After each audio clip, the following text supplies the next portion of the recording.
Good morning, students.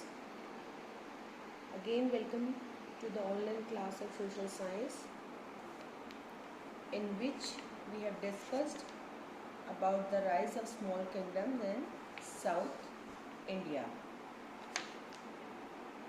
So, in our previous video, we had discussed about the governance in South India, and in that we had covered the topics administration, economy and society.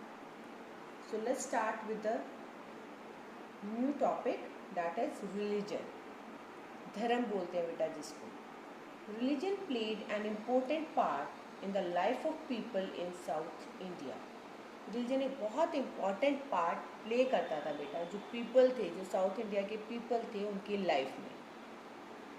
Buddhism and Jainism were not popular there. और वहाँ पर बेटा Buddhism और Jainism इस तरीके का कोई भी religion eight that time south India में पॉपुलर नहीं था. कौन सा रिलीजन पॉपुलर था वहाँ पे? हिंदुइज्म.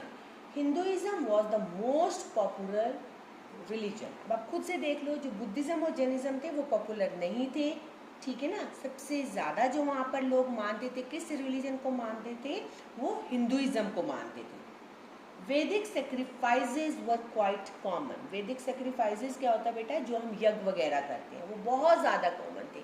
इट्स क्वाइट ऑब्वियस बेटा, अगर आप हिंदुइज्म को फॉलो कर रहे हो तो ये यज्ञ वगैरह जितनी भी चीज़ें होती है, डेफिनेटली बच्चा वो पीपल उनको भी फॉलो करते हैं. तो साउथ इंडिया में इट्स क्वाइट कॉमन कि जो वैदिक सेक्रीफाइसेस थे वो बहुत ज़्यादा पॉपुलर थे और बहुत ज़्यादा कॉमन थे. Number of the people dead that thing.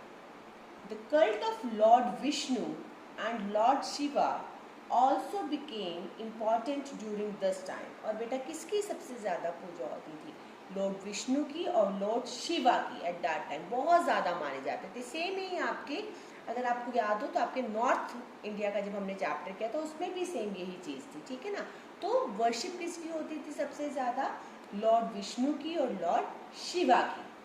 Kanchipuram was an important center of studies of Sanskrit and regional languages like Tamil.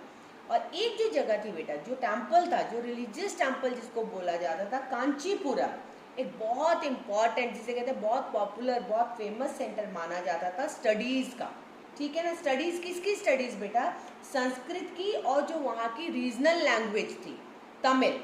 आपको पता है जब साउथ की बात हो रही है तो तमिलनाडु साउथ में ही आता है. तो वहाँ की जो रीजनल लैंग्वेज थी, जो मोस्ट ऑफ द पॉपुलेशन वहाँ की स्पीक करती थी लैंग्वेज, वो थी तमिल. तो कांचीपुरम एक बहुत इंपॉर्टेंट सेंटर माना जाता था. किस चीज़ के लिए? एक संस्कृत के लिए, और जो एक लैंग्वेज थी तमिल के लिए. It was also a centre of pilgrimage for Hindu devotees. और ये बहुत ज़्यादा धार्मिक स्थान माना जाता था. एक सेंटर ऑफ पिलग्रिमेज, ये कहते हैं ना, धार्मिक स्थान माना जाता था. और बहुत सारे number of the Hindu devotees वो वहाँ पर जाते थे, ठीक है ना. हिंदू डिवोटीज क्या होते हैं? जो हिंदू धर्म को मानते हैं, ठीक है.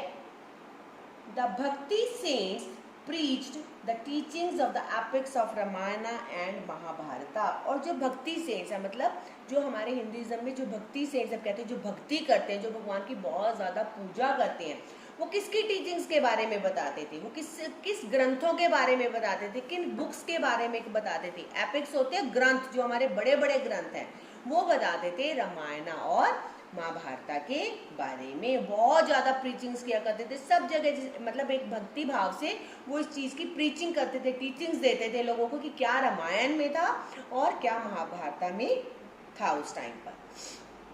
The epics were translated into many South Indian languages. और अब बेटा जो epics थे उनको ट्रांसलेट किया गया, उनको कन्वर्ट किया गया वहाँ की रीजनल लैंग्वेजेस में. जिन लोगों को हिंदी नहीं आती थी, जिन लोगों को संस्कृत नहीं आती थी, तो क्या किया गया? इन दोनों एपिक्स को, इन दोनों ग्रंथों को, इन दोनों धार्मिक ग्रंथों को, रामायण और महाभारता को ट्रांसलेट किया गया बहुत सारी साउथ इंडिया की जो लैंग्वेजेस थी, कि लोग उसको इजीली अंडरस्टैंड कर सके और इजीली उसका बेनिफिट ले सके. मैनी ग्रेट लिटरेरी वर्क्स, अब बहुत ज़्यादा और भी काम थे. ये नहीं है कि सिर्फ एक रामायण महाभारत के, और भी बहुत अच्छे अच्छे वर्क्स थे एट दैट टाइम जो लिखे गए थे. वो कौन कौन से थे बच्चा? Like Silappatikaram and Manimekalai. ये दो और थी जो उस टाइम पर बहुत अच्छे अच्छे ग्रंथ at that time were written during this period. इन दोनों के दोनों एपिक्स को भी उस टाइम पर लिखा गया था बच्चे। तो रिलीजन में क्या चीज़ थी, सबसे इम्पोर्टेंट पार्ट थी कि रिलीजन सबसे मोस्ट इम्पोर्टेंट पार्ट प्ले करता था एक साउथ इंडियंस के अंदर। कौन सा जो रिलीजन है वो पॉपुलर था, हिंदुइज्म पॉपुलर था एट दैट टाइम, बुद्धिज्म और जैनिज्म उस टाइम पे वहाँ पे पॉपुलर नहीं थे। लॉर्ड विष्णु और लॉर्ड शिवा को सबसे ज़्यादा, जिसको हम कहते हैं, माना जाता था। सेंटर था आपका कांचीपुरम, एक इम्पॉर्टेंट सेंटर माना जाता था संस्कृत के लिए और जो रीजनल लैंग्वेजेस तमिल थी उसके लिए। सेकेंड, किस चीज़ के बारे में वहाँ के भक्ति सेंट्स प्रीचिंग करते थे, किस चीज़ के बारे में बताते थे, रामायण और महाभारत के बारे में बताया जाता था। और यही बुक्स, यही आपकी एपिक्स ट्रांसलेट की गई थी number of the South Indian languages. Now we come to the topic education. अब साउथ इंडिया में एजुकेशन का क्या सिस्टम था। The temples of South India were not only the places of worship but also important centers of culture, administration and education। अब बेटा जो temples की बात होती थी, आपको पता है पुराने टाइम में मोस्ट ऑफ द एजुकेशन होती थी वो डिलीवर्ड की जाती थी टेम्पल्स के अंदर ही, टेम्पल्स में ही पढ़ाया लिखाया जाता था सब चीज़ें। तो जो साउथ इंडिया के टेम्पल्स थे वो सिर्फ एक पूजा करने की जगह नहीं थी, वो एक वर्शिप करने की जगह नहीं थी, इसके बावजूद भी वो सबसे इम्पॉर्टेंट सेंटर माने जाते थे वहाँ की एजुकेशन के, मतलब बहुत अच्छी एजुकेशन वहाँ पे प्रोवाइड की जाती थी। Important centres of the culture, administration and the education. अब उनके कल्चर के बारे में बताना, वर्किंग्स के बारे में बताना, एजुकेशन के बारे में वहाँ पर बताया जाता था टेम्पल्स में। Each temple had an attached मथा विच प्रोवाइडेड फ्री एजुकेशन। और जो भी टेम्पल होता था ना बेटा, जहाँ पर भी एजुकेशन मिलती थी वो एक मठ के साथ, मठ एक तरीके से जगह थी, एक प्लेस होता था।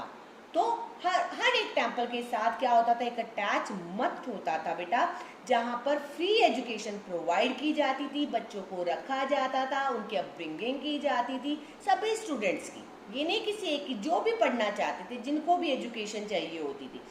Boarding and lodging to the student, रहने के लिए घर भी हो गया, बोर्डिंग भी हो गया, वहीं पर वो पढ़ते भी थे, उनको एजुकेशंस भी मिलती थी। Each and everything would be provided under the same place that was known as matha. Some temples emerged as leading cultural centers where fairs, contests and other cultural activities were organised. और बहुत सारे temples और भी थे बच्चा, some temples emerged as a leading cultural center। बहुत सारे temples क्या होने लग गए थे, रेज अप होने लग गए थे, बढ़ने लग गए थे। क्यों बढ़ने लग गए थे, क्योंकि बहुत सारी एक्टिविटीज़ होती थी, मेले लगते थे, फेयर्स बोलते हैं, कंटेस्ट होते थे, कॉम्पिटिशन्स होते थे, बहुत सारे कल्चर से रिलेटेड एक्टिविटीज़ वहाँ पर ऑर्गेनाइज की जाती थी। तो बहुत सारे टेम्पल साउथ इंडिया में क्या होने लग गए थे, इंक्रीज होने लग गए थे, बढ़ने लग गए थे। दो Sanskrit continued as the language of scholars, Tamil, Kannada and Telugu also progressed। अब दो बेटा संस्कृत कॉन्टिन्यूज। अब उस टाइम पर क्या थी, संस्कृत सबसे ज़्यादा जिसको कहते हैं एक फेमस लैंग्वेज मानी जाती थी, सबसे ज़्यादा संस्कृत का यूज होता था। दो Sanskrit continued as the language of scholars. और उस टाइम पर जितने भी स्कॉलर्स थे, जितने भी फिलोसफर्स थे, वो किस लैंग्वेज का यूज़ करते थे, वो संस्कृत लैंग्वेज का यूज़ करते थे। पर संस्कृत के साथ साथ तमिल, कन्नड़ और तेलुगु जैसे लैंग्वेजेस में भी बहुत ज़्यादा प्रोग्रेस हुई, उनमें भी बहुत ज़्यादा उनको भी एक फेम मिली। Next is your art and architecture. ठीक है बेटा, आर्ट एंड आर्किटेक्चर से क्या मतलब है, किस तरीके से वहाँ पे क्या, किस तरीके की वहाँ पे पेंटिंग्स होती थी, स्कल्पचर्स होती थी, किस तरीके से हर चीज़ बनी होती थी। तो ये हम किस में पढ़ेंगे, आर्ट और आर्किटेक्चर में। The rulers of the southern kingdom were not only as a great warriors but also great patrons of art and architectures। अब जो रूलर्स थे, जो किंग्स थे वहाँ पर सदर्न किंगडम्स के, जो साउथ इंडिया के जो किंग्स थे, वो सिर्फ एक वॉर्स का ही काम नहीं करते थे, but not only the warriors, वो एक सिर्फ क्षत्रिय ही नहीं थे, वो सिर्फ वॉर्स ही नहीं करते थे, बट ऑल्सो ग्रेट पैट्रन्स ऑफ, बल्कि वो अपनी जो आर्ट थी, जो आर्किटेक्चर था, उसको भी सबसे ज़्यादा क्या कर कर रखते थे, प्रोटेक्ट कर कर रखते थे। जो भी, जैसे हम कहते हैं ना हिंदी में, जो भी हमारी सभ्यता होती थी, जो भी हमारे टेम्पल्स होते थे, उनको भी क्या करते थे, बहुत ज़्यादा प्रोटेक्ट कर रखा करते थे। They built a number of important temples, और इन्हीं रूलर्स ने बेटा बहुत सारे टेम्पल्स को क्या किया था, बिल्ड किया था।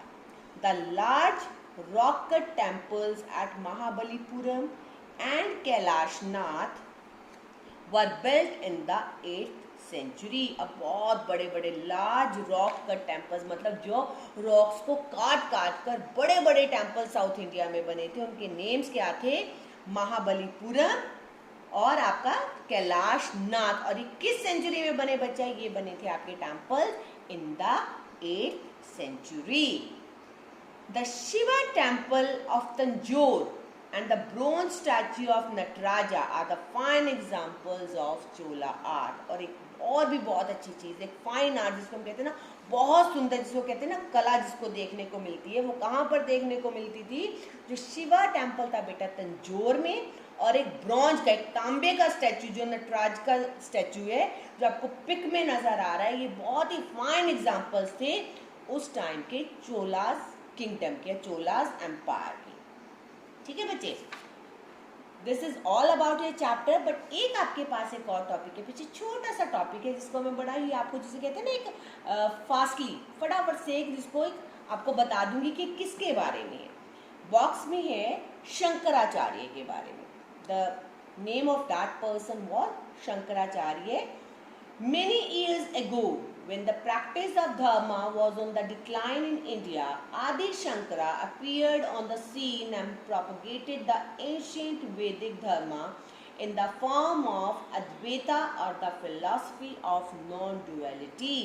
बहुत टाइम पहले बेटा, many years ago, जब आपके धर्म, जो कहते हैं ना, एक धर्म की जो बातें थी, वो क्या होने लग गई थी, कम होने लग गई थी, डिक्लाइन होने लग गया था।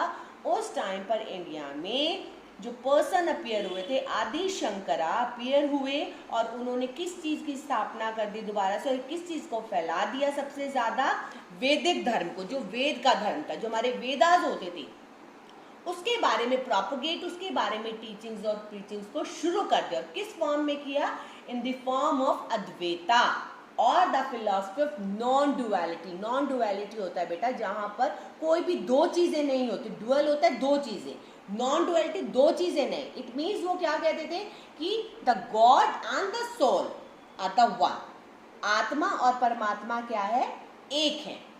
एट एन अर्ली एज आदि शंकरा लर्न द वेदास, और बहुत ही छोटी एज में शंकरा जी ने बहुत सारे वेदों के बारे में नॉलेज गेन कर ली थी। He realize that oneness is the essence of all the knowledge. और वो क्या रियलाइज करते थे कि वननेस मतलब अपने आप में अकेलापन, एक वतम जिसको हम बोलते हैं ना, वो क्या है, is the essence of knowledge, कि जब आप अकेले रहोगे ना, तभी आपको सबसे ज़्यादा क्या होगी, एक नॉलेज की, जिसको कहते हैं आप गेन कर पाओगे। This is the doctrine of Advaita, the absolute is one alone. और वो प्रिंसिपल था उनका, क्या प्रिंसिपल था, the absolute is one alone, कि कभी भी कोई भी चीज़ एब्सोल्यूट है ना, बिल्कुल पक्की है, तो वो क्या है, अकेले, मतलब एक ही चीज़, वन अलोन, अकेले में जो भी चीज़ है। Shankaracharya taught the rules of bhakti, yoga and karma to brighten the intellect and purify the heart। Shankaracharya के रूल्स में बेटा वो क्या बताते थे, किन रूल्स को फॉलो करते थे, भक्ति, योग करना, एंड द कर्मा, की अच्छे से अच्छे काम करना, to brighten the intellect and purify the heart. सिर्फ यही चीज़ें ऐसी हैं बच्चा जो आपको प्योर हार्ट, जो आपकी हार्ट को क्या करेंगी, बिल्कुल प्योर कर देंगी, साफ कर देंगी। Advaita is the awareness of the divine in everything and everywhere. जो ये अद्वैता नाम की जो चीज़ थी, जिस प्रिंसिपल को फॉलो करते थे शंकराचार्य, ये क्या थी, अवेयरनेस थी बेटा। इससे क्या था, एक अवेयरनेस आती थी in of the divine in everything and everywhere, जहाँ पे हर जगह आपको सिर्फ क्या नजर आती थी, एक दिव्य पावर। डिवाइन मतलब एक दिव्य शक्ति जिसको कहते हैं, ईच एंड एवरीवेयर, हर चीज में, मतलब एक तरीके से भगवान का नजर आना, डिवाइन पावर्स का नजर आना। Shankara suggested satsanga as the very first step in sadhana. और शंकरा जी क्या कहते थे, वो क्या सजेस्ट करते थे, सत्संग। सत्संग में जाना मतलब एक अच्छी संगत में जाना, ठीक है ना, as the very first step. और ये सबसे बड़ा स्टेप है। कभी भी आप किसी सत्संग में जाते हैं तो शंकराचार्य भी यही चीज बोलते थे कि वो साधना का पहला स्टेप है।